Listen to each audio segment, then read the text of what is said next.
बिस्मिल्लाहिर्रहमानिर्रहीम। किसी बीमारी को हल्का नहीं जानना चाहिए।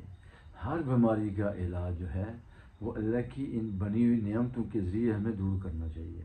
हम दौड़ते हैं दवाइयों की तरफ, डॉक्टरों की तरफ, इस्लामाबाद की तरफ कि स्पेशलिस्ट से हम इलाज करवाएं। कुछ देखा भी करें कि अल्लाह की कौन कौन सी नियामत ऐसी है कि जिनके अंदर हमारी बीमारियों का इलाज मौजूद है। अल्लाह ताला ने जो हमारे लिए फल बनाए, सब्ज़ियाँ बनाई, इनके अंदर बहुत सब्ज़ियाँ बहुत फल ऐसे हैं जिनके ज़रिए हम अपनी बीमारियों को कंट्रोल कर सकते हैं।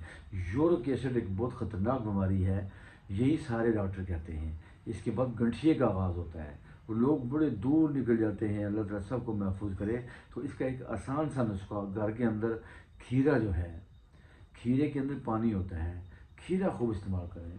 पानी तो हमने इस्तेमाल करना ही करना है, 3-4 गैलन रोज़ाना इस्तेमाल करें और खीरे का इस्तेमाल करें। इंशाल्लाह यूरिक एसिड सीधा अमेरिका और इंडिया पहुंच जाएगा मोदी के।